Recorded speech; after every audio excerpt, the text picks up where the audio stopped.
नमस्कार दोस्तों। कई बार क्या होता है कि हम जिनके लिए मंत्र पढ़ रहे हैं या जिनके लिए हम काम कर रहे हैं या जिस उद्देश्य से हम काम कर रहे हैं वो उनको पता चल जाता है किसी न किसी माध्यम से। तो क्या हो अगर मान लो आप किसी के लिए मंत्र पढ़ रहे हैं, उसको पता चल जाए, फिर उस स्थिति में क्या होना चाहिए, क्या करना चाहिए। देखिए, ये चीज़ 3-4 जगहों से सामने आई है। 1-2 जगह तो नॉर्मल है, कुछ जगहों पर ये गंभीर है। होता क्या है, देखो, थोड़ा हम एक सामाजिक स्तर से सबसे पहले सोचेंगे कि यदि ये चीज़ें पता चलती हैं तो कोई भी व्यक्ति सामने वाले से नहीं जुड़ना चाहेगा। यदि आपको पता चले कि आपके लिए कोई कुछ कर रहा है, आपके लिए कोई कहीं प्रयोग किए जा रहे हैं, तो आप उस व्यक्ति से नहीं जुड़ना चाहेंगे, आप कितने भी उसके घनिष्ठ हों। अगर आप जुड़ने की सोचेंगे तुरंत आपके दिमाग में ये आ जाएगा। मान लेते हैं किसी परिवार वाले को पता चला है, तो उस परिवार वाले सदस्य आपको उससे नहीं जुड़ने देंगे, ये भी सच है। मान लेते हैं आपकी माता को पता चल जाए, माता जी को, कि कोई व्यक्ति आपके लिए मंत्र पढ़ रहा है, तो क्या आपकी माता जी चाहेंगे कि आप उससे जुड़ो या आप उससे संबंध रखो या आप उससे संपर्क में रहो भविष्य में? क्योंकि उनको तो एक डर रहेगा ना कि भविष्य में कुछ होगा तो ये फिर से यही सब करेगा व्यक्ति और चीज़ें खराब होंगी। तो ये तो 100% तय है कि वो आपसे नहीं जुड़ना चाहेगा, नहीं इस स्थिति में संपर्क रखना चाहेगा। आप कितने भी अच्छे हो, कितना भी उसके लिए अच्छा काम किए हो, कितना भी उसके पास्ट में उसके साथ बेहतरी तरीके से रहे हो, भले ही 100 गलतियां उसी की हों, फिर भी इस स्थिति में फिर करना क्या है? देखिए, इस स्थिति में आपका रिश्ता सही तो हो जाएगा, लेकिन विवाह की परिस्थितियां बहुत कमज़ोर हो जाएंगी, यानी ना के बराबर हो जाएंगी। और ये सच है, क्योंकि कोई व्यक्ति ऐसे व्यक्ति से शादी नहीं करना चाहता है जो किसी प्रकार का षड्यंत्र करता हो। और ये जो तंत्र है, मंत्र है या कोई भी ऐसी चीज़ें हैं, ये षड्यंत्र में ही आती हैं। षड्यंत्र में इसलिए आती हैं क्योंकि भाई किसी व्यक्ति को आप अनायास घुमा रहे हैं, किसी व्यक्ति को आप अनायास अपनी तरफ ला रहे हैं, किसी व्यक्ति को, यानी आम जो होता है ना, एक आम प्राकृतिक पकता है, एक आम कार्बेट लगा पकता है। तो जब कार्बेट लगा के आम पकाया जाता है तो उसके कुछ साइड इफेक्ट तो होंगे, ये तो मानेंगे आप लोग। इसीलिए हम सबसे पहले किसी भी व्यक्ति को सलाह देते हैं कि आप सैद्धांतिक तरीकों से रिश्ते में जुड़ने का प्रयास करिए। अगर नहीं वहाँ पर जुड़ पा रहे हैं, फिर हम ये प्रक्रिया करेंगे। इस प्रक्रिया में कोई नुकसान नहीं होता है, ना हमारा, ना आपका, ना जिसका किया जाता है। नुकसान किसी व्यक्ति का नहीं है। लेकिन इसमें थोड़ा ये चीज़ समझने वाली ज़रूर है कि यदि, देखिए, होता क्या है, आपका जब रिश्ता सही हो जाता है, जुड़ जाता है, आप लोग बात करने लगते हो, तो देखा होगा फिर हम कह देते हैं ठीक है, अब आप अपना रिश्ता संभालो। फिर हम चाहते हैं कि आप उसको अपने प्राकृतिक तरीके से आगे ले चलो। वैसे रिश्ते सब सही हो जाते हैं जो विवाह तक पहुँचे हैं।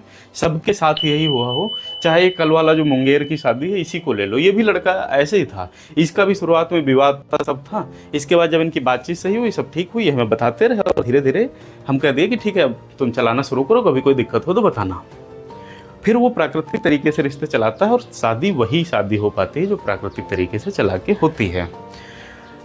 किसी को अगर पता चलेगा तो आपसे दूर भागेगा। अब इस स्थिति में है क्या, मान लो पता चल गया, तो अगर आपको वहाँ पर शादी नहीं करनी है, फिर तो थोड़ा इसमें इंतजार करना पड़ेगा, विलंब लगेगा। इंतजार इसलिए करना पड़ेगा कि सामने वाले के व्यक्ति से ये चीज़ हम निकाल पाएँ कि नहीं, ऐसा कुछ उसके लिए नहीं किया जा रहा है, या जो उसने देखा था या जो उसे पता चला था वो चीज़ गलत है, उसको हमने छोड़ दिया है। ये उसको हमें साबित कराने में समय लगेगा। आप एक बात सोचो, जैसे मान लो कभी आप घर से निकले, रास्ते में गए और वहाँ पर आपने देखा कि किसी व्यक्ति का एक्सीडेंट हुआ है। आपने देखा एक व्यक्ति है जिसका एक्सीडेंट हुआ है, वो सड़क पर पड़ा है, तो उस व्यक्ति का वैसे ही चित्र, वो सड़क पर पड़ा है, एक्सीडेंट हुआ है, ये 2 चित्र आपके दिमाग में बने रहेंगे। जितनी बार आप वहाँ से निकलोगे उतनी बार आपके दिमाग में आएंगे। अब ये चीज़ निकलने में थोड़ा समय तो लगेगा। आप गाड़ी सतर्क होके चलाओगे, आप अपनी जो गाड़ी चलाते हो उसको थोड़ा सतर्क होके चलाओगे, निकल जाएगा लेकिन समय लगेगा। निकल जाएगा लेकिन समय लगेगा कि वो एक्सीडेंट आप दिमाग से भूल पाओ और खुल के फिर चल पाओ। यही स्थिति अपने रिश्ते में होती है। अगर किसी को पता चला है तो थोड़ा हमें वहाँ पर इंतज़ार ज़्यादा करना पड़ सकता है। उसके बाद चीज़ें हमारे पक्ष में आती हैं, संपर्क होगा, ये बात बिल्कुल 100% तय है, होगा, लेकिन थोड़ा इंतज़ार करना पड़ेगा और उसी स्थिति में फिर से आने में आपको थोड़ा यहाँ पर धैर्य भी रखना पड़ेगा, क्योंकि आप बहुत ज़्यादा पीछे पड़े रहेंगे, बहुत ज़्यादा। अच्छा, एक मामला और आया था जिसके बारे में हम बात करेंगे। उन्होंने क्या किया कि खुद तो एक कहावत है ना, खुद तो डूबे ही शबनम हमको भी ले डूबे, ऐसे करके। तो उन्होंने क्या किया, खुद तो उनका सब पता चली गया, इधर उधर बात फैल गई उनके बॉयफ्रेंड को, जो भी है। उन्होंने उसकी भी लंका लगा दी जो उनको लेके आई थी, जो फ्रेंड उनको हमारा पता बताई हो या हमारे नंबर दी हो या हमारे बारे में, उसकी भी लंका लगा दी। तो देखिए, इस चीज़ को हमेशा ध्यान रखो, अगर कोई व्यक्ति आपके साथ अच्छा कर रहा है, कोई व्यक्ति आपके साथ थोड़ा ठीक कर रहा है, तो उसको कम से कम इन चीज़ों से दूर रखो, उसको न फंसने दो, उसको विवाद में ना आने दो, उसके घर तक ये चीज़ें न पहुंचने दो। क्योंकि किसी का रिश्ता बहुत अच्छा होने वाला है, किसी के परिवार वाले मानने वाले हैं, और उसके बाद आप ऐसी चीज़ें अगर पहुंचा रही हैं, तो कहाँ से उसके परिवार वाले मानेंगे। समझो इस चीज़ को थोड़ा। तो एक दूसरे के सहयोगी बने, प्रतियोगी ना बने, एक दूसरे के सहयोगी बनना है। ऐसी स्थितियों में धैर्य रखना है, परेशान नहीं होना, एकदम से परेशान नहीं होना। कुछ लोग क्या होते हैं, परेशान होकर उसको सब सच बता देते हैं, जो नहीं जानता वो भी बता देता है। आदमी थोड़ा दबाव डालता है कि हमको पता चला है, तो जो नहीं पता चला वो भी बता देते हैं। थोड़ा धैर्य रखिए, ईश्वर पर विश्वास करिए, और कोशिश करिए कि जैसे जो आप पढ़ रहे हो या जो भी कर रहे हो, ये आप तक ही सीमित रहे। क्योंकि देखिए, मंत्र हवा है, मानोगे आप वो कई लोगों को आपने देखा होगा, किसी को हम बताते हैं कि भाई आपके काम में फोटो पर फूंक लगानी है, किसी के काम में हाथ पर फूंक लगानी है, किसी के काम में, यानी जैसे जिसकी जो स्थिति होती है। तो फूंक मतलब हवा, सांस से ही तो फूंक देते हैं, वो हवा उस व्यक्ति तक ही पहुंचानी है ना, पूरी दुनिया में तो नहीं पहुंचानी है।